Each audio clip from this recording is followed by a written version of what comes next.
Howdy, folks. So, because I think future me is going to have an impossible time editing this video together, I'm just going to summarize what happened, and maybe I'll put some real-time clips in at the end, just because I need to make something that's watchable here, because it's been a couple months actually since this project began, and it all really just comes down to getting a working coffee machine.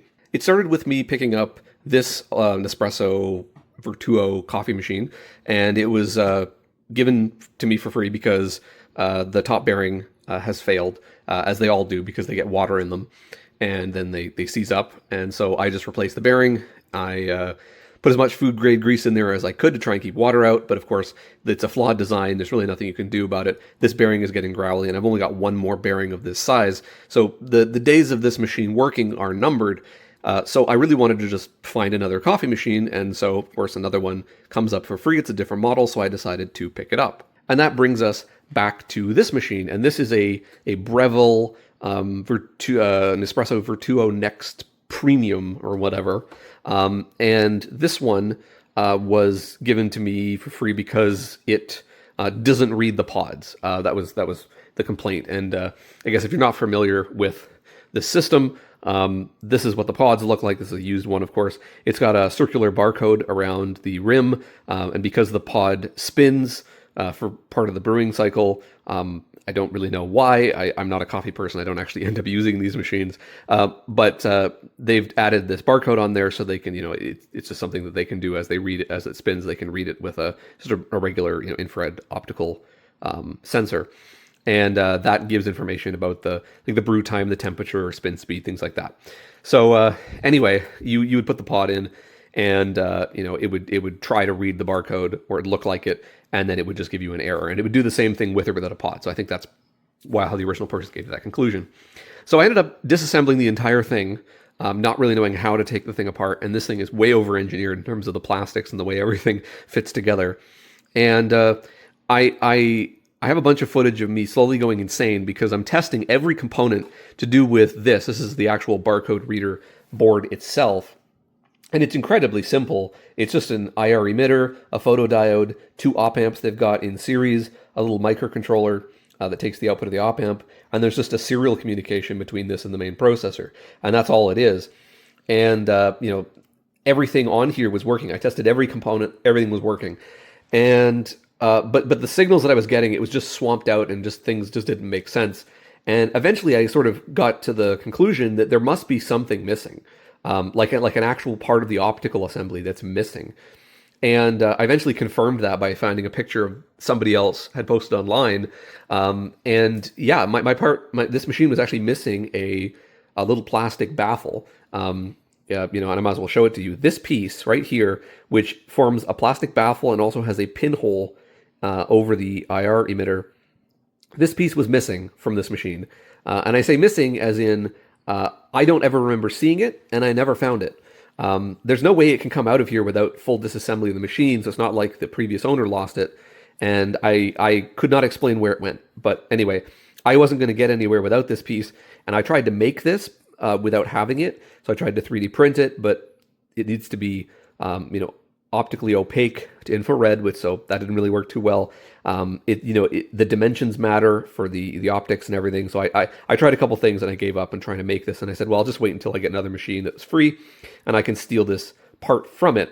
And ultimately, obviously, I have this part, so that means I stole it from another machine, and that, of course, is this mess over here. This is a different machine. It's actually a different model entirely.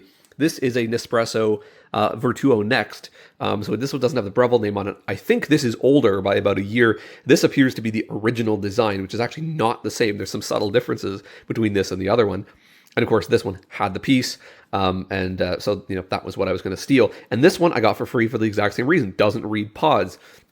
But I'll mention in a moment, this actually has a different problem than this machine does.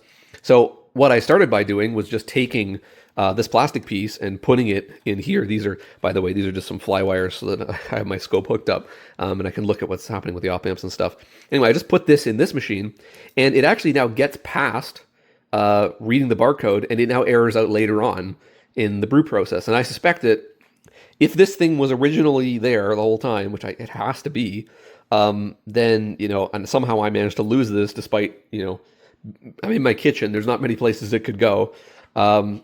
That's probably the original fault. It's actually nothing to do with the barcode reader at all. And I just spent a whole bunch of time chasing a problem that I created by somehow losing this piece during the teardown.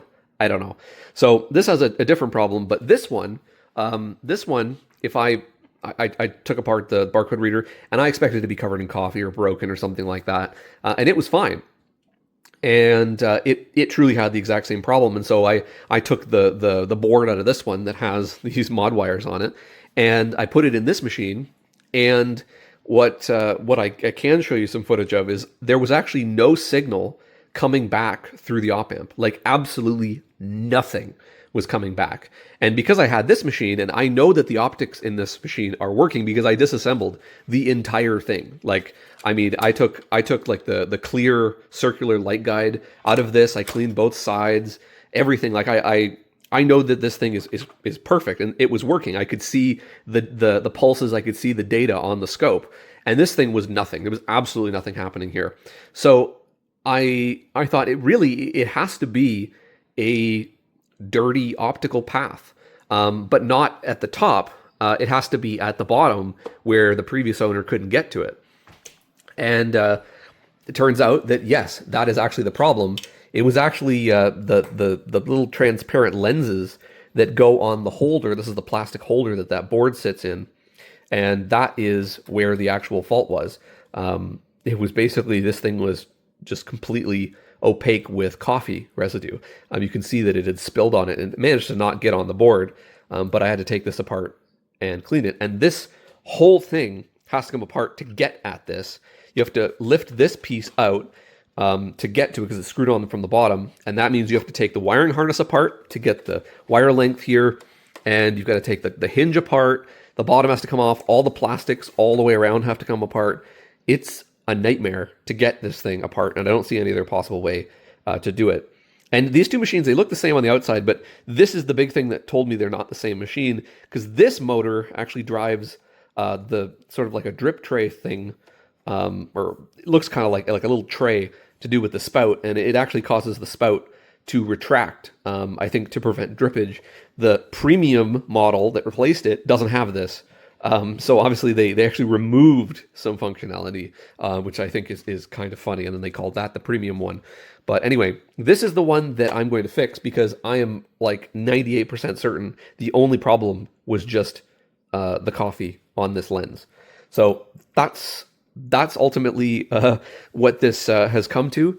And, yes, I guess once I put this thing back together, hopefully I have a one working machine.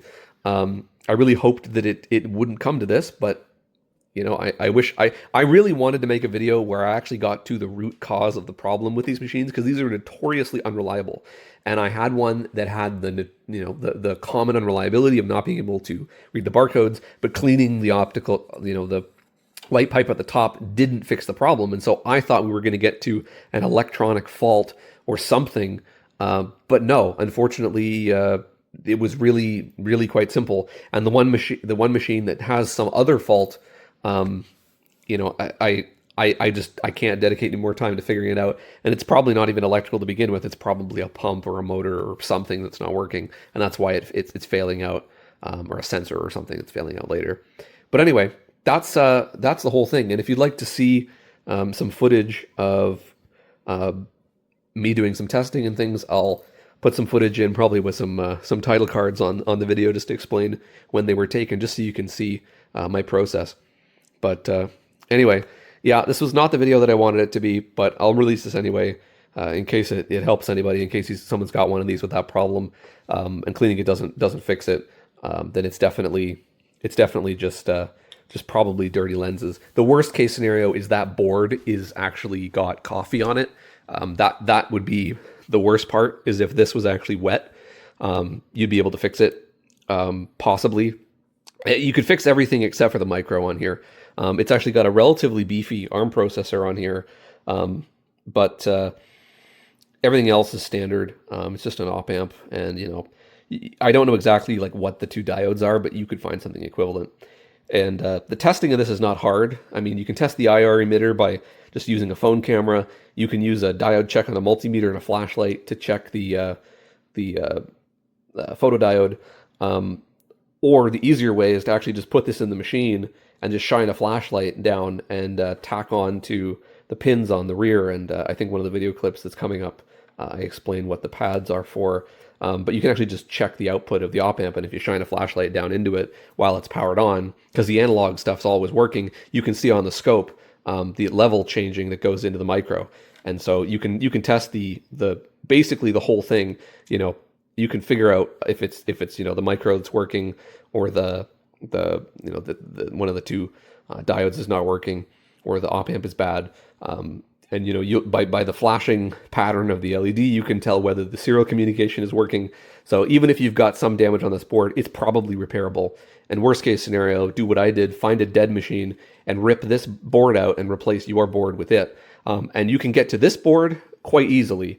You just take the bottom off. You take one side, one half of the front piece off, which just slides down, and then you just unclip it, and it comes right out through a little access hole in the bottom. And that's all the disassembly you have to do to get to this board. But to get to that lens, you've got to go to this length. So you can decide for yourself if it's worth it or not. But anyway, let me show you some footage. I ended up finding the lens assembly, and what do you know? It's absolutely caked in coffee. So for once, I actually think this diagnosis is right. I should just be able to soak this thing in water, just clean that up. I'm just going to unclip that, clean both sides. You can see where the coffee spilled down this side here. Luckily, it didn't get on the board. You can see there's no coffee on the inside.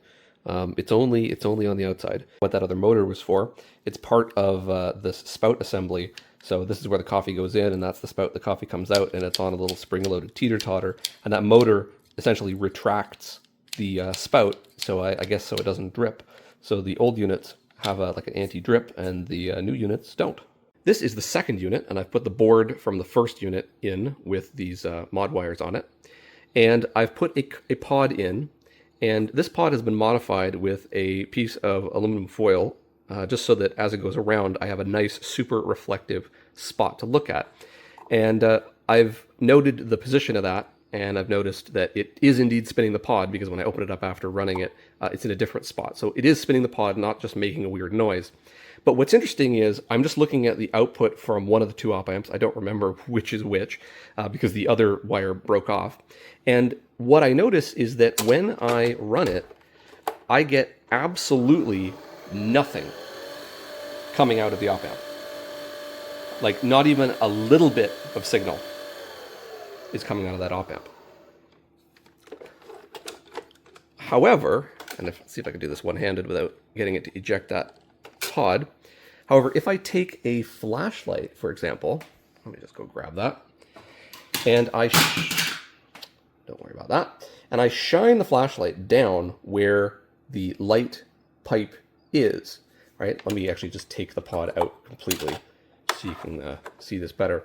So if I shine a light where that, where the optical sensor on that board is, and you look at the scope, you can see that the diode is working. The photodiode is working. We're getting signal. I have to get the flashlight perfectly aligned for it to work, but the receiving part appears to be alive, at least the analog section. I transferred the same board and the optics plastic bit into the original unit, and I've kept it hooked up to the scope, and this one is actually showing a signal. This is the sort of the standby pulse that we see from the IR LED. So this one actually looks relatively promising as far as the signal goes. However, if I try to run this, and we'll take a look at the scope here, you actually can see that there is some kind of data coming back, and it runs for quite a bit longer. The motor changes speed, but it eventually faults out. So this thing is not the same fault as the other one. I wonder if this has some fault that is not the barcode reader, and that unit has potentially a dirty lens or something in the the optics path, the only part of the optics path I haven't looked at is the lens. Maybe it has like a drop of coffee on it. And the pinhole of light that comes from that IR emitter is just getting perfectly blocked by it. That's my best guess. So we have our of course, IR LED and our photodiode. We have our ARM CPU here, which of course is pretty much a black box. We've got an oscillator here, but of course we know that that's working at least to some extent. There is a transistor here, which is what turns the IR LED on and off. And the last chip here is a dual rail-to-rail op-amp, which is used for amplifying the signal from the photodiode. And both op-amps are used in this circuit, one after the other. And there's some capacitors and resistors all here. They form the feedback networks around this op-amp. So what I did briefly was with this unit in, you can have access to the back of the board. And so I hooked up my probe. This TP112 here is ground, and this TP203 here, obviously, if you don't have the same version of the board, I can't guarantee they're going to be the same, but that is the output of the second op-amp. So TP203 is directly connected to one of the MCU pins. The next thing I wanted to do was take a little bit more time and look at this board in regards to the communication it has between the main board and here. And so it just connects with a cable, and I wanted to probe the signals that were on it and see what was going on. So that the top pin 1 is VCC, that's 3.3 volts, that's stable, so it's getting power. The bottom 3 pins are all ground, so just so in case you're following along. And then the other 3 pins, we have a UART receive, a UART transmit, and a motor tachometer output. So this is a self-contained unit, and it communicates with over UART regular serial to the main processor back here. And I was using a scope, and I will mention it was a Fluke 123 portable scope from 25 years ago. So the waveforms per second is yes. So it wasn't super easy to see what was going on, but I could see that every second or every couple seconds there was looked like a single byte packet going one way, and then a response going the other way. Probably some kind of keep alive, are you there kind of a message. So there was bidirectional communication, which meant that the communication link was working between the two devices. And then when I ran the unit, I could see a couple other very short messages, but what I was expecting was a longer message from this back to the main processor, which actually contained the barcode data, and I never ever saw that. So it truly wasn't reading anything.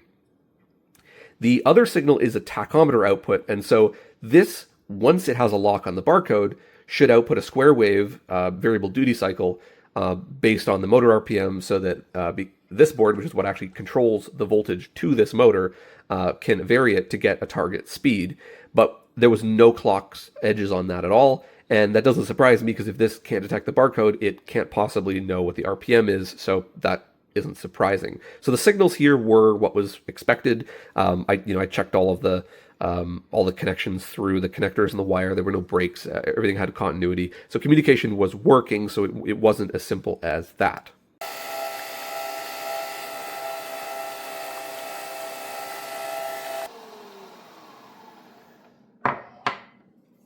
There you go. It makes coffee. So hopefully you learned something. Thanks for watching.